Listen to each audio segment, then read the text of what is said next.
Hello learners. तो आज आप लोगों का फिर से मेरे चैनल पे बहुत बहुत स्वागत है। आज हम मैथमेटिक्स का क्लास 10th का चैप्टर नंबर 4 करने वाले हैं, क्वाड्रेटिक इक्वेशंस। हिंदी में बताऊं तो द्विघात समीकरण। तो ध्यान देना, इसमें बहुत ही इंपॉर्टेंट चैप्टर है। तो बच्चों, आज हम करने वाले हैं क्वाड्रेटिक इक्वेशंस, द्विघात समीकरण। मेरी बात को ध्यान से सुनना। जो ये हम चैप्टर नंबर 4 करने वाले हैं, ये पूरा का पूरा जो चैप्टर है लिंक होगा आपका चैप्टर नंबर 2 से, पॉलिनोमियल बहुपद से, और chapter number 3 pair of linear equation in two variables, दो चर वाले रैखिक समीकरण।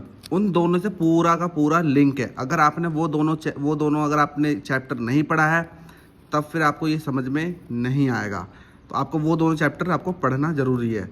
उस दोनों से ही मिक्स है ये। समझ में आएगी बात? तो उसमें ध्यान रखना। उसमें देखो, पॉलिनोमियल में हम क्या करते थे, हम दो जीरोज़ निकालते थे। ठीक है, दो जीरोज़ फाइंड करते थे, जिसका एक का नाम देते थे हम अल्फ़ा और एक का नाम देते थे हम बीटा। वही वाला लिंक थोड़ा सा यहाँ पर है। फिर pair of linear equation in two variable, chapter 3 से हम क्या करते थे, वहाँ पे दो वेरिएबल्स रहते थे हमारे पास, एक्स और वाई। यहाँ पर सिर्फ और सिर्फ हमारे पास एक ही वेरिएबल होगा। ओनली ऑन एक्स ले लो, वाई ले लो, जेड ले लो, जो लेना ले लो, लेकिन सिर्फ और सिर्फ एक ही वेरिएबल रहेगा। और यहाँ पे 2 की पावर रहना बहुत ज़रूरी है। तो देखो बच्चों, हमारा जो फ्रैक्शंस होगा इसमें ऐसा होगा, हमारा इक्वेशन जो बनेगा हमारा क्वाड्रेटिक इक्वेशन का ऐसा रहेगा। एक्स स्क्वायर को बोलेंगे हम ए, इसको बोलेंगे हम बी, जो एक्स है। ठीक है, जो कांस्टेंट टर्म होगा हमारा, जो कांस्टेंट टर्म होगा सी, वो रहेगा हमारा सी। ठीक है, जैसे कि ये हो गया ए, ये हो गया बी, और ये हो गया हमारा कांस्टेंट टर्म सी।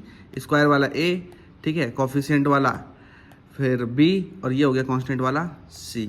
ठीक है, इक्वल में 0। लेकिन इसमें एक चीज़ ध्यान रखना, इसमें ए कभी भी हमारा 0 नहीं हो सकता। अगर हमारा ए 0 हो गया तो समझ लो कि आपका क्वाड्रेटिक इक्वेशन नहीं है। दूसरा, अगर इसमें पावर 3 भी आ गई, क्योंकि हम द्विघात समीकरण पढ़ रहे हैं, क्वाड्रेटिक पढ़ रहे हैं, अगर क्यूबिक हो गया, 3 की पावर आ गई, तो समझ लेना कि वो भी इक्वेशंस नहीं है। तो जैसे कि हमने चैप्टर नंबर 2 में पॉलिनोमियल में हम शून्य निकालते थे, शून्यक, दो जीरोज हम फाइंड करते थे, दोनों को फ्रैक्शन करके इसको इससे मल्टीप्लाई करा, फिर जितना आया फिर तोड़ मरोड़ के फिर बीच में जोड़ घटा करके बीच वाला नंबर आना चाहिए, और मल्टीप्लाई करके ये वाला नंबर आना चाहिए। तो वही वाला मैटर यहाँ पर भी लग सकता है। लेकिन जब उसमें रिजल्ट में जब हम जाते थे एंड में, तो वहाँ पे दो जीरोज फाइंड होते थे, दो एक्स की वैल्यू फाइंड होती थी। ठीक है, जिसे हम कहते थे 0।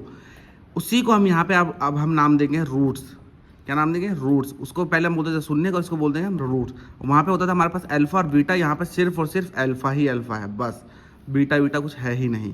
ठीक है, तो हम यहाँ पे शून्य को नाम देंगे रूट्स, शून्य को हम यहाँ पे बोलेंगे रूट। ठीक है,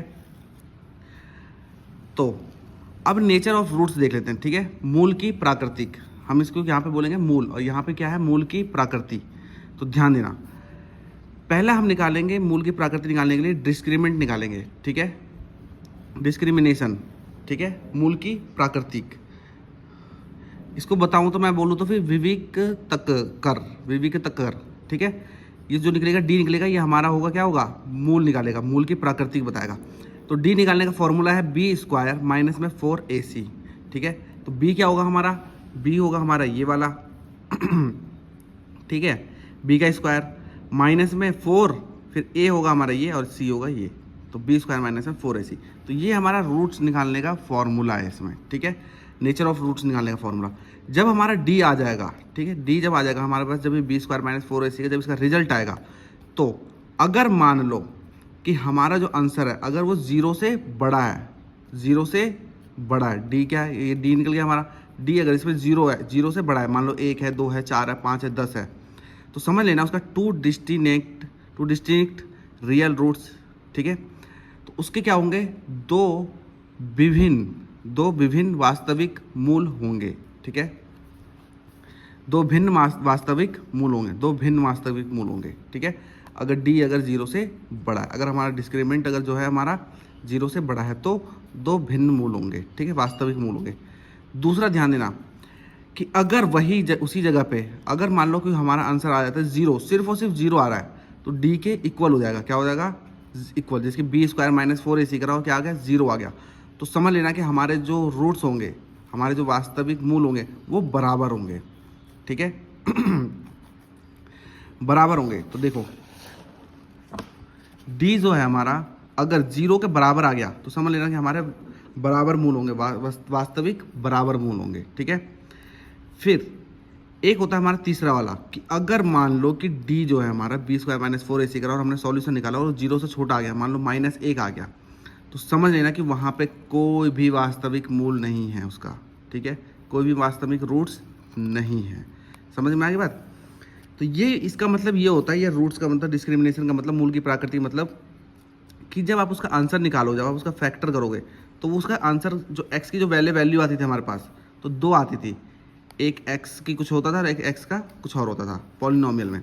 तो वही यहाँ पे बता देगा कि दोनों अलग अलग आंसर होंगे या दोनों एक जैसे आंसर होंगे या तो फिर दोनों बराबर आंसर होंगे, ठीक है।